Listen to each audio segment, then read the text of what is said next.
Boa noite, querida igreja. Que bênção estar aqui com vocês na celebração desses 35 anos, desde 1989, hein? Uma história de bênção, de graça. Quanta coisa vocês vivenciaram. O reverendo Sigisberto falou que algumas coisas, não é? Mas vocês trazem no coração essas memórias, e isso é bom. Nessa noite, queridos irmãos, eu trago a sua reflexão, o tema, uma igreja virtuosa na unidade.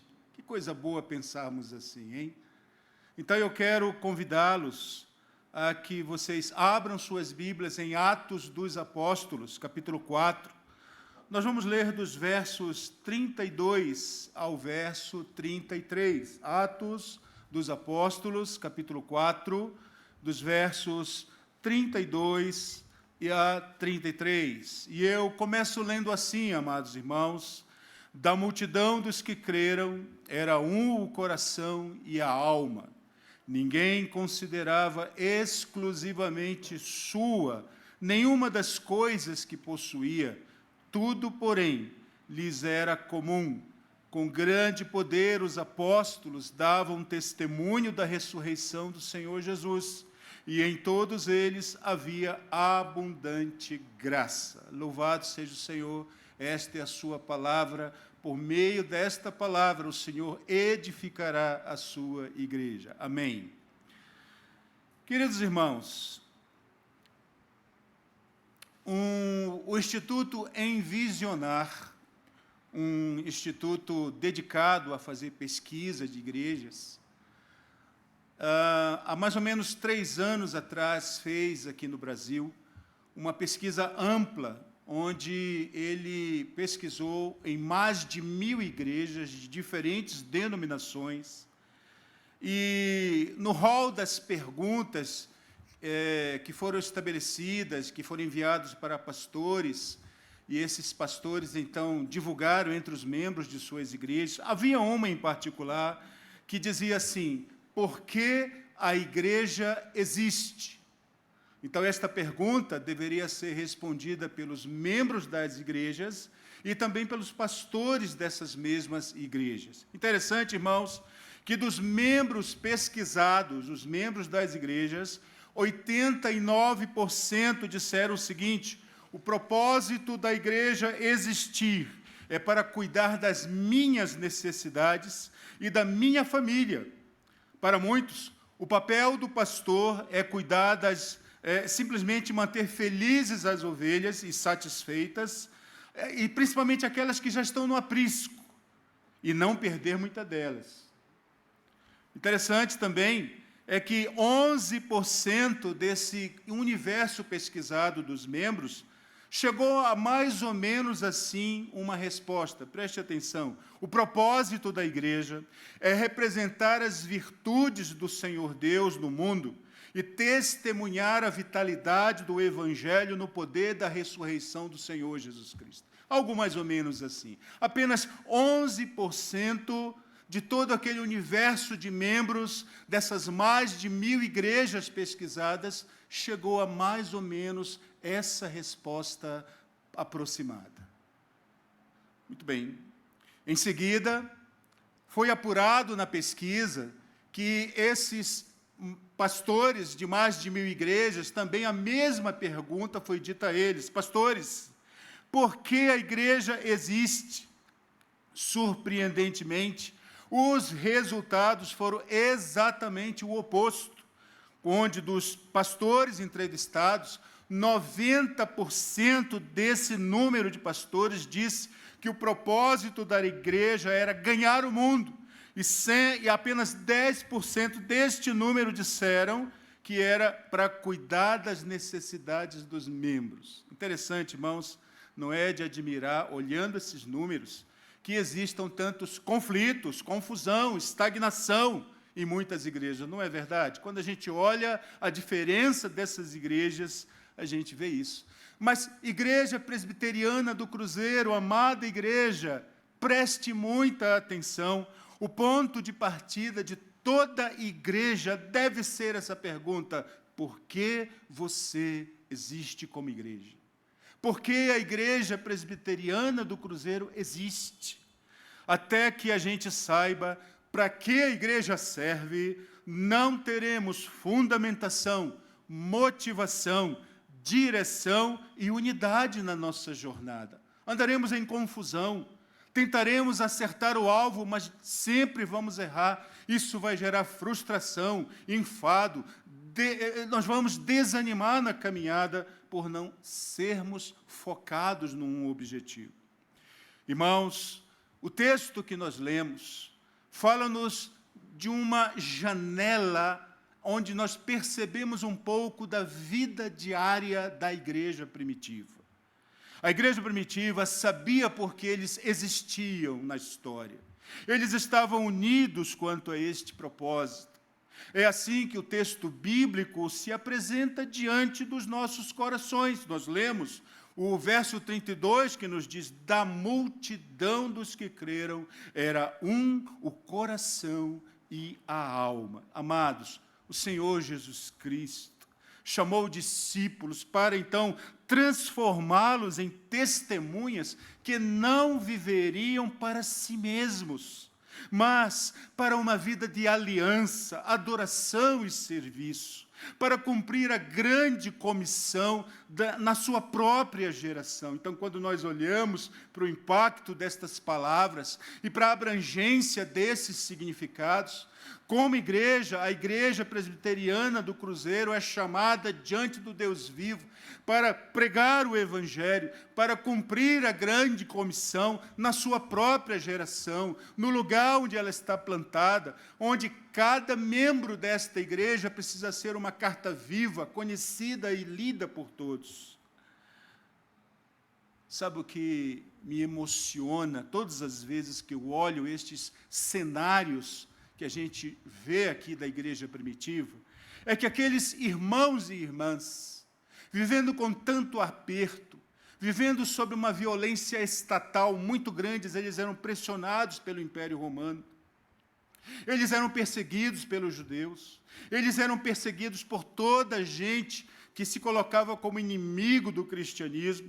Irmãos, eles sobreviveram, continuaram em frente, com fôlego renovado, porque eles tinham um líder fiel. Eles tinham um líder fiel, que agia com propósito, e agora este líder os chamava a viver em unidade de propósito para comunicar o Evangelho às pessoas e difundir o cristianismo. Sim, eles abalaram o seu mundo, eles abalaram a sua geração, mas qual foi o segredo deles? Queridos irmãos, nesta noite, o Senhor nosso Deus eternamente bendito quer nos ensinar que uma igreja que conhece o seu propósito, que é virtuosa na unidade, ela é reconhecida por 3 virtudes. Primeira virtude, a virtude de viver em unidade familiar. A segunda virtude que você vai aprender esta noite, a virtude de experimentar o poder de Deus em unidade comunitária. E a terceira virtude, de descobrir o poder de Deus em unidade compassiva. Tudo isso nós veremos nesta noite. Então, o tema desta noite, uma igreja virtuosa na unidade. A primeira virtude que eu quero guiar os irmãos nas percepções deste texto está em Atos 4, verso 32, a virtude de viver em unidade familiar. Veja aí o que diz o texto: da multidão dos que creram, era um o coração e a alma, ninguém considerava exclusivamente sua nenhuma das coisas que possuía, tudo, porém, lhes era comum. Queridos irmãos, o texto nos afirma que todos os novos crentes compartilhavam esta unidade. Os santos da igreja de Jerusalém compartilhavam esta unidade. Não era apenas os apóstolos, não era apenas os líderes, não era apenas os oficiais daquela igreja. Todos os crentes estavam unidos. Havia uma solidariedade fundamentada no amor, na unidade e no propósito. Eles eram um só coração e uma só mente. Isso nos leva a uma primeira afirmação dentro deste ponto. Eles eram uma família em relacionamento vivo. Se não, vejamos, eles compartilhavam o mesmo Pai espiritual, o Senhor Deus Todo-Poderoso. Eles compartilhavam o mesmo nascimento. Eles nasceram de novo na família de Deus Pai Todo-Poderoso. Eles foram lavados na mesma fonte. Eles foram purificados no sangue precioso do Senhor Jesus. Este texto nos afirma também que eles eram amigos em comunhão. Como é que nós percebemos isso? Veja, eles compartilhavam suas vidas e seus bens uns com os outros, é o que o texto nos afirma. Eles foram além de uma palavra gentil e de um tapinha na costa. Não, irmãos, eles fizeram mais do que isso. Eles deram prioridade ao atendimento das necessidades físicas e práticas evidentes na comunidade. Eles sabiam reconhecer as necessidades, eles sabiam reconhecer o choro, o lamento, o pranto, eles sabiam reconhecer a dor reprimida, eles estavam atentos aos movimentos do coração. Irmãos, um autor que eu gosto muito, chamado Chuck Swindoll, ele fala assim: as igrejas precisam ser menos em santuários e mais como lugares de encontros alegres, menos como catedrais intocáveis e mais como hospitais bem usados, lugares para sangrar, em vez de monumentos para olhar e ficar admirado. Um lugar onde você pode tirar suas máscaras, onde você pode fazer curativos em seus sofrimentos, em seus ferimentos. Os primeiros discípulos descobriram isso em sua comunidade de fé. Eu fico maravilhado quando eu olho esta percepção do Chuck Swindoll, e ele diz assim: nós deveríamos descobrir esta igreja. E sabe, reverendo João Geraldo, eu fiquei profundamente feliz quando aqui estava aquele irmão que sobreviveu àquele acidente, e depois estava aqui a filha de uma senhora, né, hospitalizada. Querido irmão, que isso se repita mais na igreja, sabe? De terem testemunhos diante do povo, para que o povo veja o mover de Deus, o agir de Deus, a graça do Senhor manifestando-se, curando famílias, restaurando casamentos quebrados, trazendo de volta os que estavam perdidos, que eles venham aqui dizer: a graça do Senhor me alcançou, eu encontrei um lugar de vida nesta igreja. Irmãos, nós precisamos destes testemunhos, nós precisamos entender que a igreja deve ser esse lugar de vida, de onde a vida se esparrama, onde histórias se misturam concretamente no chão da vida. Louvado seja Deus por isso. Irmãos, o texto também nos faz ver que eles eram seguidores do Senhor Jesus, que viviam em parceria, se não vejamos assim, homens e mulheres que compartilhavam um empreendimento juntos. Assim também, o nosso negócio é a salvação de vidas para o reino de Jesus. Não é verdade, Sigisberto? É isso mesmo.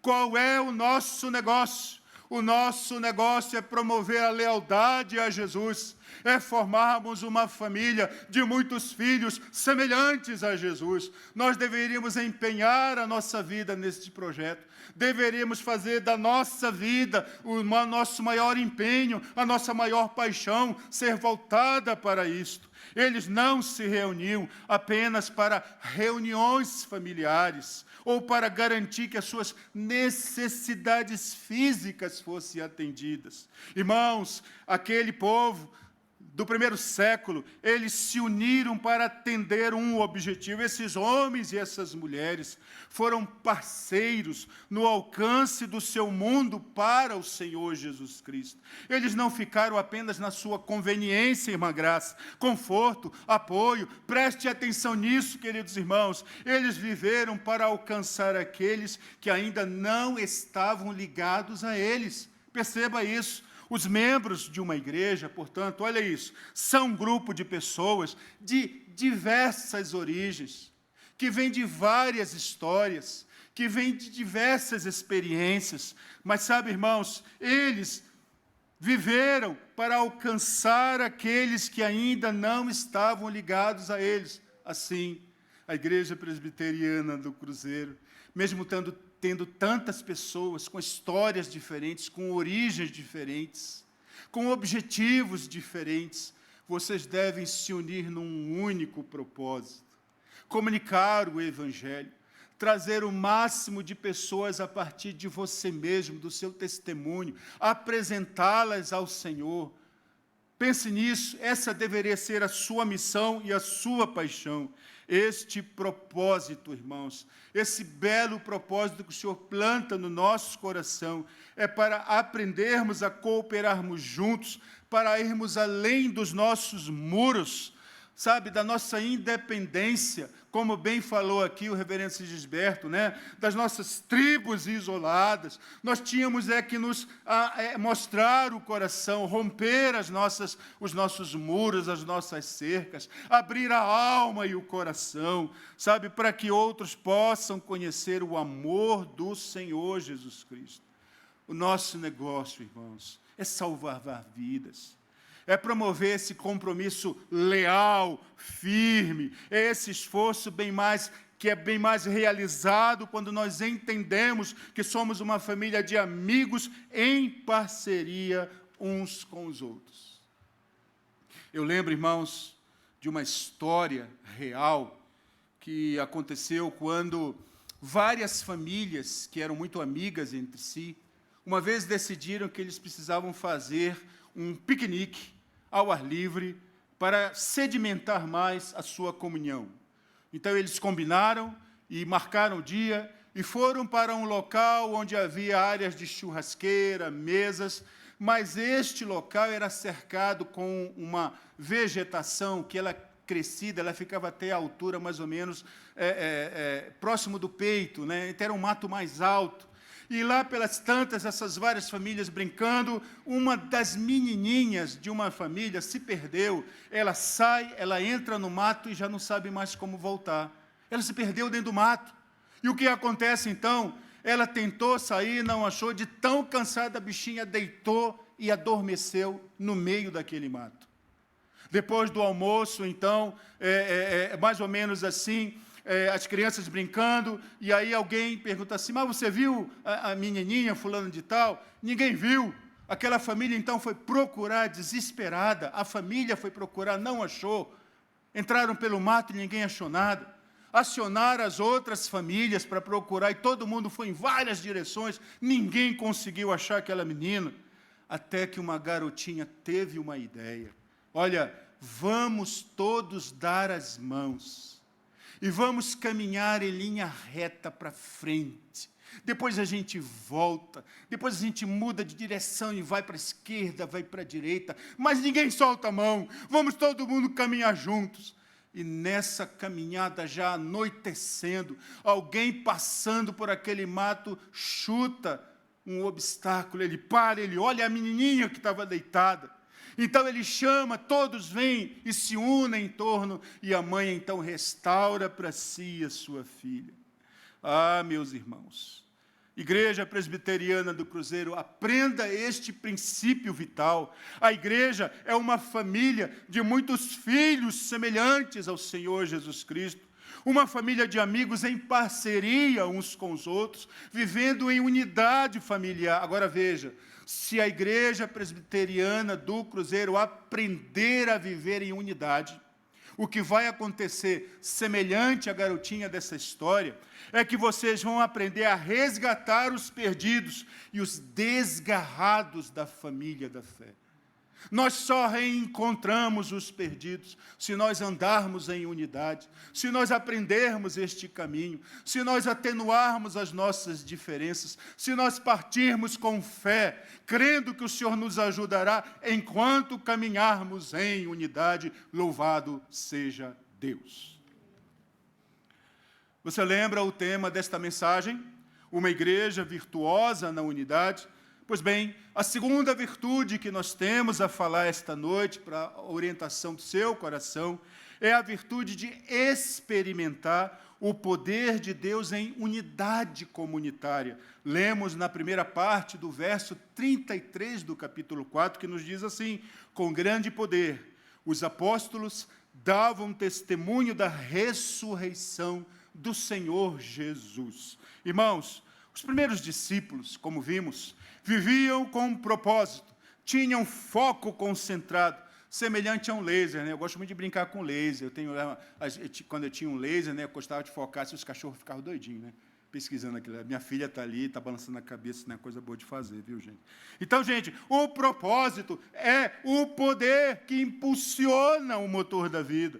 O propósito é a garantia de que o volante, quando o Robson está dirigindo, que esse mecanismo está preso lá no diferencial, está preso, sabe, na barra de direção, e quando ele girar para a esquerda, gira para a esquerda, quando girar para a direita, gira para a direita. O propósito é essa garantia, irmãos, de que nós nos moveremos, sabe, com segurança, essa atividade, com realização, essa eficiência com eficácia. O resultado desta interação, irmãos, foi o poder de Deus expresso na unidade comunitária. Se não, vejamos. Primeiramente, poder evidenciado no crescimento da igreja. Em poucas semanas, veja, a igreja passou do cenáculo para a grande maioria das salas de estar de Jerusalém.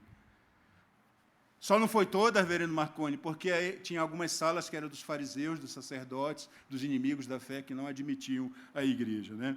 Irmãos, os estudiosos estimam que durante os primeiros 25 anos da igreja de Jerusalém, ela cresceu de 120 pessoas no cenáculo para cerca de 100 mil pessoas em 25 anos. Isto é poder de Deus manifestado na vida da igreja.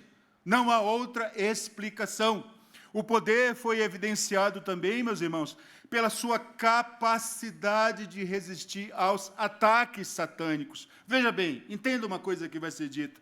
Quando o Espírito Santo, Senhor bendito, veio sobre a igreja, quando ele se manifestou no Pentecoste, Atos capítulo 2, nós encontramos algo extraordinário ali, o poder de Deus sendo manifesto, mas imediatamente Satanás lança um contra-ataque ferocíssimo. O Pentecoste foi seguido de perseguição. Veja bem, olha as ações satânicas que a igreja enfrentou. Primeiro, houve violência física, quando os líderes da igreja, Pedro e João, foram jogados na prisão. Tiago foi decapitado. Depois Pedro é preso novamente e é liberto por um anjo. Sim, primeira onda de perseguição, violência física. Segunda onda terrível lançada contra a igreja foi corrupção moral. Onde é que nós vemos isso, irmãos? Evidenciada pela cobiça de Ananias e Safira, que foram semear o mal no interior da vida da igreja, mentindo ao Espírito Santo, tentando com isto angariar para si os afetos da igreja, tentando imitar a boa ação, a generosa ação de Barnabé, o filho da consolação. Então, vejam, meus irmãos, corrupção moral. E, em terceiro lugar, Satanás lança mais um estratagema, que era a distração profissional. Onde é que nós vemos isso? Ocorre uma crise na igreja, quando as mulheres, as gregas, as irmãs viúvas, estavam sendo sonegadas na distribuição da ração da igreja. E então isso abre uma crise muito grande na igreja, e isso tudo era para desviar os apóstolos da sua prioridade em oração e pregação, preocupando-os com a administração social. Essa crise é resolvida quando ocorre a instituição dos diáconos. E aí, então, a atenção é dedicada às viúvas, a vida da igreja começa a prosseguir, eles seguem, então, veja, o Senhor deu-lhes poder para enfrentar com graça, e deu-lhes capacidade para resistir o ataque satânico. Poder que foi evidenciado pela descoberta da força na diversidade. Queridos irmãos, diversidade, muita gente tem medo dessa palavra, principalmente quando se fala de igreja, não é?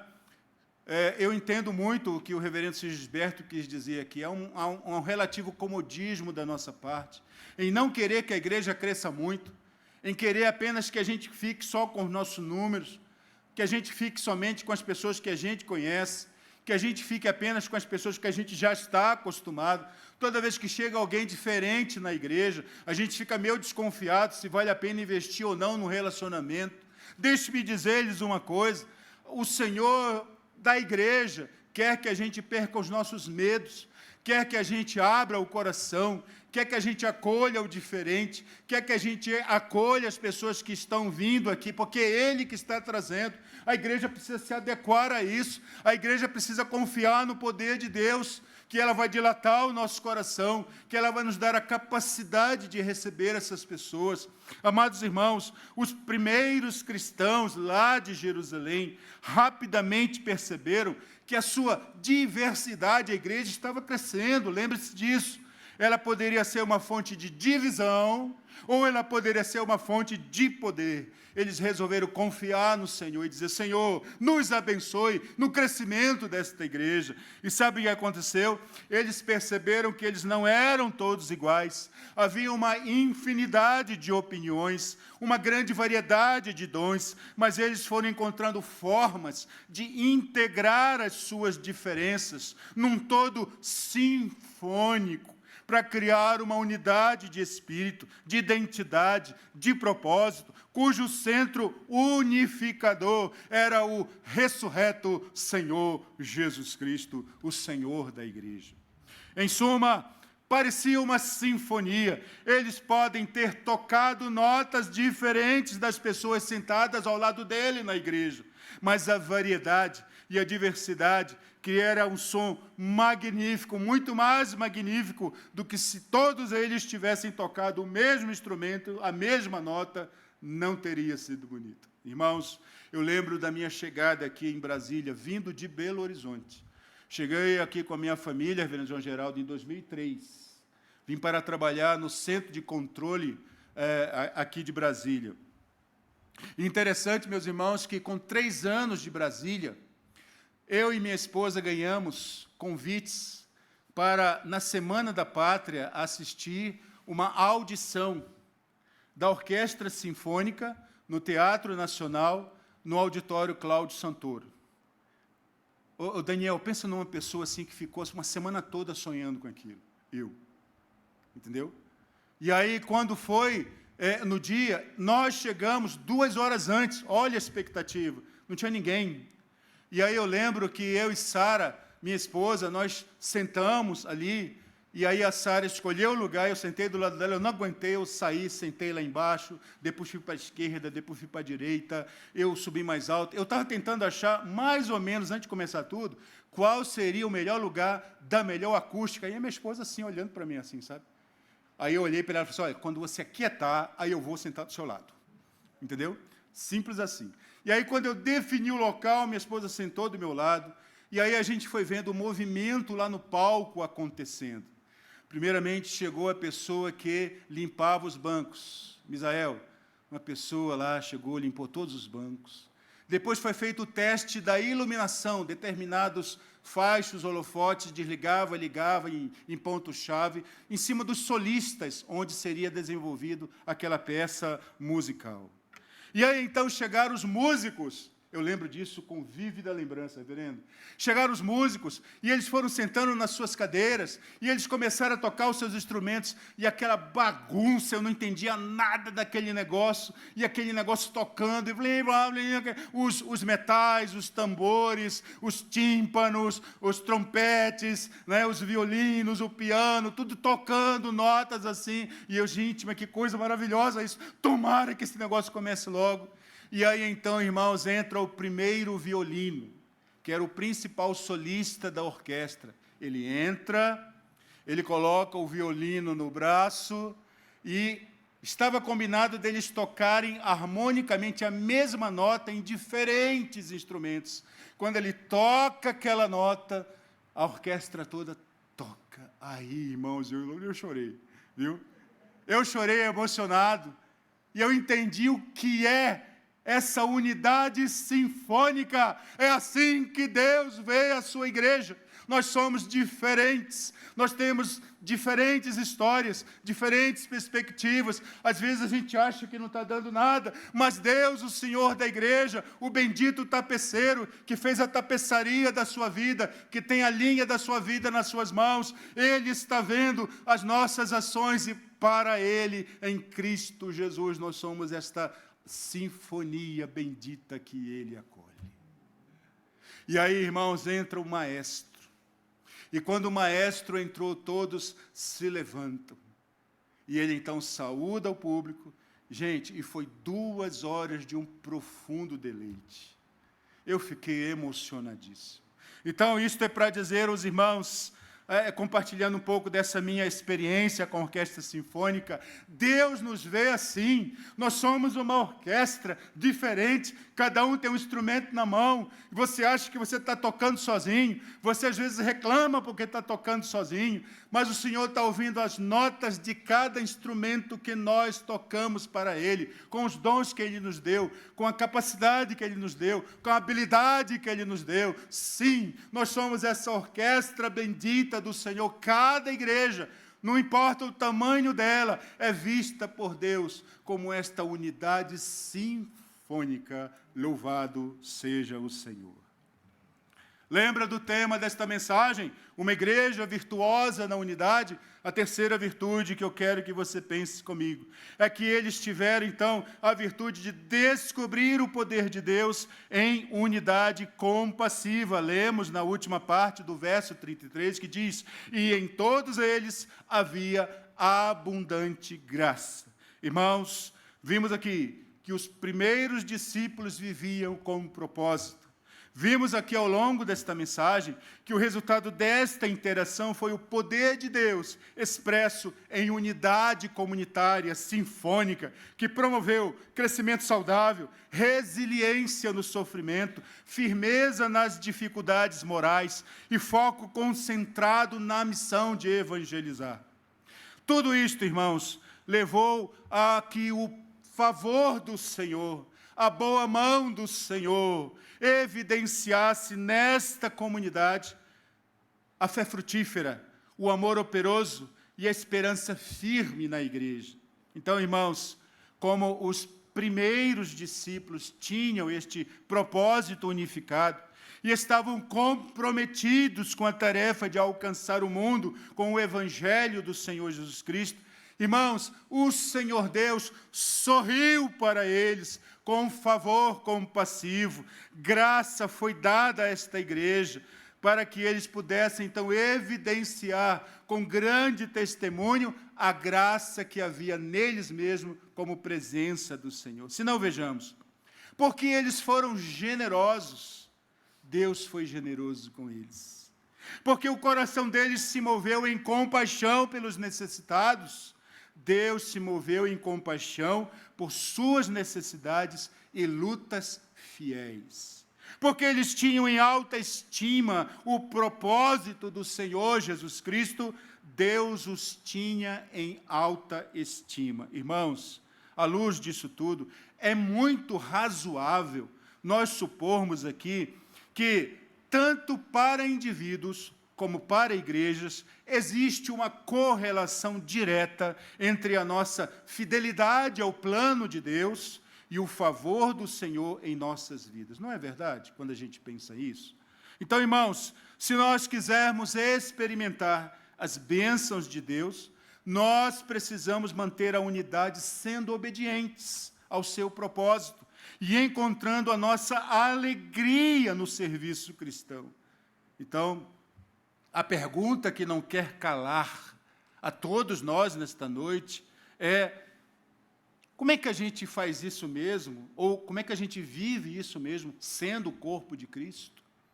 Irmãos, nós precisamos olhar atentamente para as nossas atitudes, que dão expressão aos nossos sentimentos, sentidos e valores íntimos. Se não, vejamos, a unidade não começa com o exame apurado das ações e motivações dos outros, mas no exame do nosso próprio coração. A unidade não começa com a exigência da mudança dos outros, mas quando nós admitimos que nós mesmos não somos perfeitos. A unidade continua viva enquanto servimos humildemente aqueles que são diferentes de nós. A unidade continua viva enquanto cresce à medida que aprendemos a aceitar as diferenças dos outros e perdoamos quando somos injustiçados. A unidade ela é cumprida quando o foco dos nossos esforços está em quem acreditamos e não naquilo que acreditamos. A unidade ela é favorecida quando levamos amorosamente a mensagem vitoriosa do Senhor Jesus Cristo a um mundo degenerado e perdido. A unidade ela é fortalecida pela oferta mútua do perdão, que evita que nós sejamos envenenados pelos efeitos malignos do rancor, que nos coloca em débito com o próprio Senhor e com o nosso próximo. Atente para isto, Igreja Presbiteriana do Cruzeiro. Irmãos, eu tenho certeza que alguns irmãos aqui viram aquele filme Carruagens de Fogo, não viram? Quem viu aqui esse filme? Levanta a mão, só para eu saber que estou falando com vocês. Você deve lembrar de uma cena desse filme, quando o personagem principal, o Eric Liddell, era missionário na China, e ele estava numa conversa com sua irmã, tentando explicar para sua irmã por que ele tinha, naquele momento, então, estava se preparando para a competição na qual ele sairia vencedor, e a sua irmã lhe perguntava, mas você não acha que é muito mais importante você ser um missionário lá na China do que competir nessa grande competição? E, sabe, irmãos, eu fiquei assim profundamente, quem viu o filme sabe o que eu vou falar aqui, profundamente comovido com a resposta do líder, quando ele diz assim, quando eu corro, eu sinto o prazer do Senhor. Você lembra disso? Está no filme. Veja, ele estava querendo dizer que quando ele corria, o Senhor corria ao seu lado. Ele olhava para o lado e viu o sorriso do Senhor. E aquele homem encontrou o prazer do Senhor naquilo que ele estava fazendo. Ele diz, minha irmã, eu preciso correr essa maratona. Eu preciso correr porque o Senhor está correndo comigo. E eu quero chegar, cumprir a alegria do prazer do meu Senhor. Amados, isso é extraordinário. Sabe o que aconteceu no filme? Ele vence aquela corrida, ele recebe a medalha de ouro e depois ele parte para a China para continuar sendo missionário do Senhor lá na China. E ele vai dizer assim, que ele teve a mesma alegria quando ele correu, era a mesma alegria quando evangelizava na China, era a mesma alegria que ele tinha quando fundava a igreja, quando ele estabelecia uma comunidade cristã na China, era a mesma alegria. Onde é que eu estou querendo chegar? Igreja Presbiteriana do Cruzeiro, preste atenção a este princípio. Se vocês concordarem em unidade, em dizer sim ao propósito de Deus em suas vidas, e se vocês o servirem com alegria, nunca vocês ficarão entediados com o Senhor. Percebe isso? Você vai ser um advogado, você vai ser um professor, você vai ser um professor, você pode ser qualquer coisa. Dona de casa, pode ser qualquer coisa. Serva bendita, mãe abençoada, qualquer coisa, mas você vai ver o sorriso do Senhor na tarefa comum que você realiza, e você vai entender que esse é o seu ministério. Eu quero que você entenda isso é muito importante. Nós encontramos a nossa alegria, o nosso contentamento, quando descobrimos o poder de Deus nas nossas rotinas diárias, nas nossas tarefas diárias. Louve a Deus por isso. Uma igreja que partilha esses sentidos, que fala da graça do Senhor, é uma igreja abençoadíssima. Irmãos, concluindo, pois bem, nesta noite, nós vimos, irmãos, e você não vai encontrar em nenhum lugar da Bíblia, nenhuma afirmação que diga que nós devemos construir a unidade. Não, irmãos. Pela palavra de Deus, nós entendemos e somos instruídos que esta unidade já existe. Nós temos que manter a unidade no que já existe e no que o Senhor nos deu. Nós fomos chamados a ser esta igreja virtuosa, onde as virtudes são, vimos esta noite, primeiro, viver em unidade familiar na igreja. Segundo, experimentar o poder de Deus em unidade comunitária. E terceiro, descobrir o favor de Deus em unidade compassiva. Irmãos, da perspectiva divina, Deus nos diz que existe apenas um só rebanho, um só pastor. João, capítulo 10, verso 16. A unidade não precisa ser criada, ela simplesmente precisa ser preservada e protegida. Essa deve ser a nossa paixão. Esse deve ser o nosso propósito de vida. Irmãos, que vocês, igreja abençoada do Senhor, aqui no Cruzeiro, que vocês possam caminhar em unidade, aprender essas lições que a palavra do Senhor nos dá, aprender a virtude de andar em unidade e, assim, experimentar a vitalidade do Evangelho em suas histórias e graças.